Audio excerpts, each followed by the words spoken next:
Hi, welcome to Take 5, a daily Bible time studying the New Testament by chapters. Today is June 3rd, and we're in Revelation 17. And the Lamb will overcome them, Revelation 17, verse 14. The name Babylon is now going to be used as a word to which John's readers could relate, and that would be very descriptive of how the world is like in the grasp of Satan. It's been said Babylon was the great city, whose splendor dazzled and whose own power destroyed Jerusalem.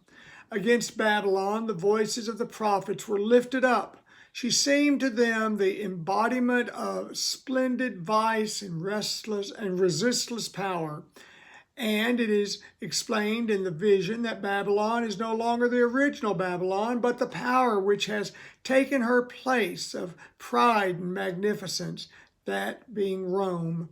Rome was in St. John's day just what Babylon had been in the days of the prophets, the hammer of the whole earth, the golden cup that made all the earth drunken.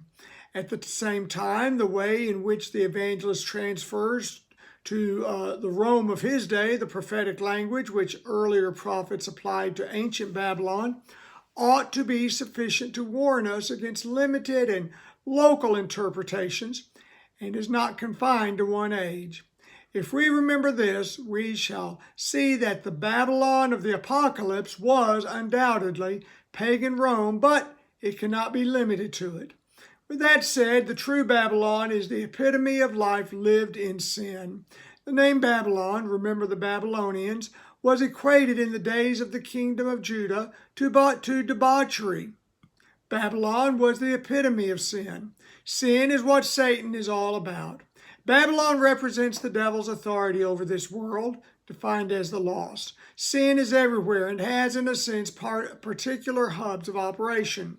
There are areas where sin can be defined as a lifestyle for many, and of which it is assumed to occur.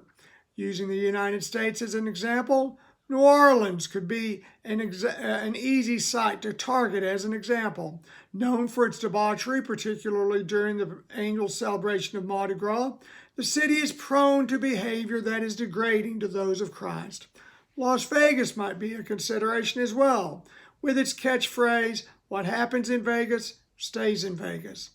The name Babylon serves as a metaphor for the depraved state of the world which leans on sensuality as its crutch.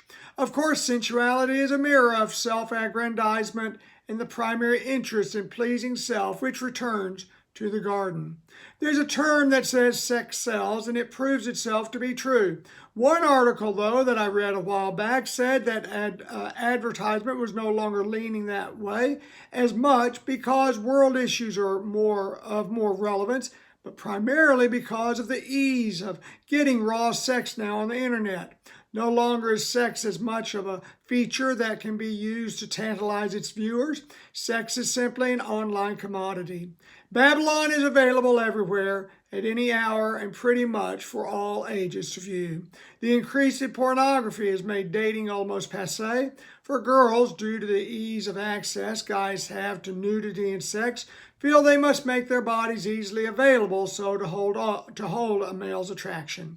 As well, this all ties together with the push toward a one-world government, which would obviously allow for the dragon to put his beasts into place.